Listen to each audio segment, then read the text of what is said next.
The NHL is unlike many professional sports leagues. Loyalty is praised. Winning a cup for the team you started with holds a different level of significance and respect. In the NHL, the narrative of a player sticking with one team through thick and thin, facing adversity together, and then ultimately winning the cup resonates deeply with fans and players.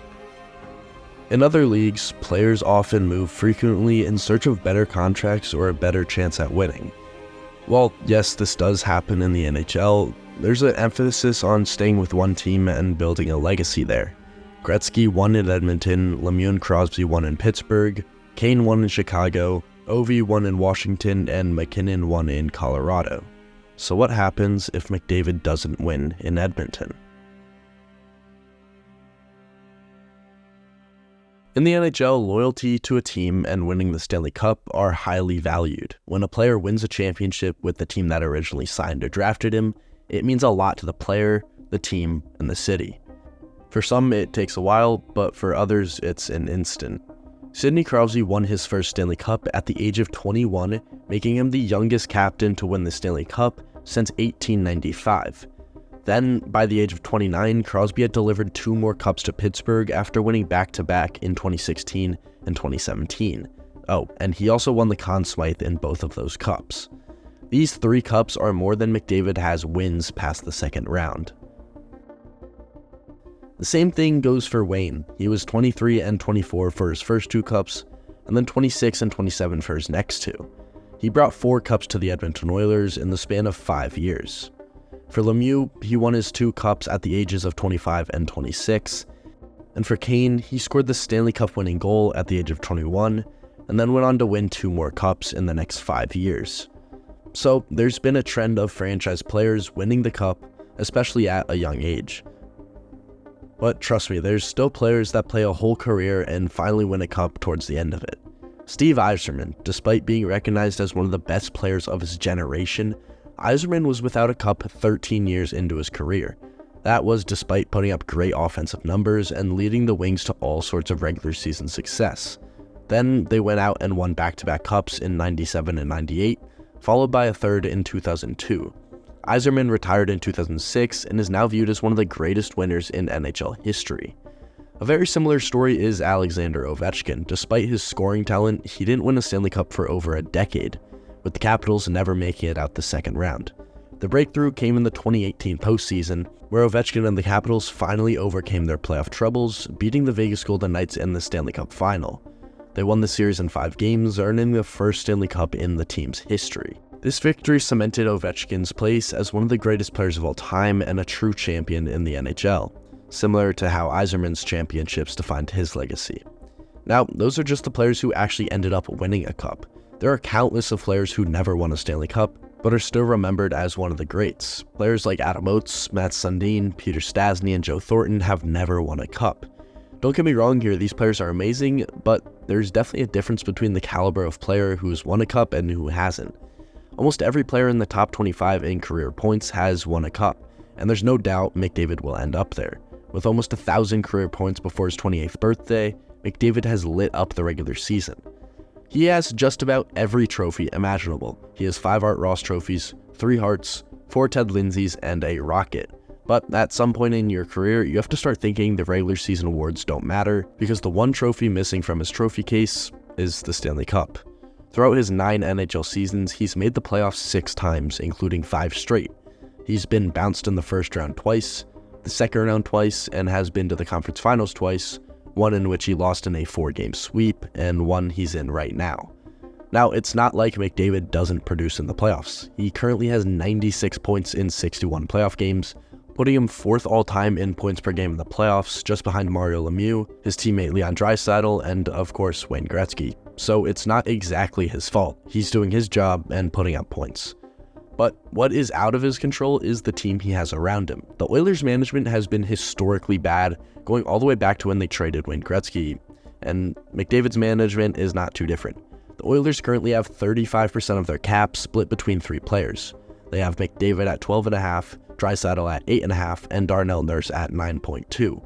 Having this much money tied up between players leaves the Oilers with less money to sign depth pieces, which is what they've been lacking for the past few years. And I'm not saying that the 2 best players in the world don't deserve to be paid. They do. But the Darnell Nurse contract has to go, no matter how hard it is to move him.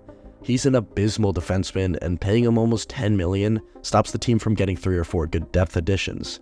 They now have a new top defenseman in Evan Bouchard and don't really have the need for Nurse. Plus, having the Nurse contract for the next 6 years might hurt their attempts at re-signing players, especially Draisaitl and McDavid. McDavid has 2 years left and Draisaitl has just 1, and you have to expect both of them want a massive payday. If the Oilers don't get it done this year or next, I can see Draisaitl walking and going to another team because the Oilers just won't be able to re-sign him with the limited cap and saving money for the McDavid extension. So if the Oilers don't win in the small time frame they have left with these two, there's going to be some serious changes to be made. Now, I don't see McDavid going to another team, but crazier things have happened. Now, just how much of an impact is McDavid's team on his legacy? Unlike many other sports, championship wins aren't viewed as high when comparing players. Sure, they hold some weight, but in the NFL or NBA, for example, NBA championships and Super Bowls are sometimes a key factor on how a player is viewed. If Gretzky never won a cup, he would still be the greatest of all time, no doubt. But great players do find a way to win. Now, Gretzky had an insane team around him. He had Messier and Curry playing alongside him, with Grant Fuhr in net, but because of the hard salary cap in today's NHL, the Oilers are unable to surround McDavid with the same talent. If the Oilers fail to succeed in the next 2 years, you have to start thinking McDavid might hit the open market, especially if Draisaitl's been moved. Obviously, the Oilers will do everything in their power to keep him and make the McDavid era work, but significant changes need to be made to the team. If the Oilers haven't won a cup and their roster is in poor shape, I can definitely see McDavid leaving for a real contender. So if McDavid moves teams, how long will it be? Talking about this reminds me of the Ovechkin trade rumors. After yet another disappointing playoff exit in 2017, the Capitals were seriously thinking about their future, and one rumor that came to mind was trading their star forward and franchise centerpiece. These rumors popped up not because he wasn't performing. At the time he had better points per game than Crosby, Malkin, and Kane in the playoffs, but it was for his lack of leadership and failure to go far in the postseason. They figured that if they traded him, they could clear some cap space and reinvent the roster, but they held on to him and then went on to win the Stanley Cup the following year. This is the same exact scenario with McDavid. There haven't been any trade rumors, but almost everything else is the same. McDavid kills the regular season, but fails in the postseason despite putting up great numbers. But maybe it's not just about individual performance. Like with Ovechkin, it might be about giving McDavid the right teammates and building a team that can handle playoff pressure. The Capitals knew Ovechkin was amazing, but they needed better support for him.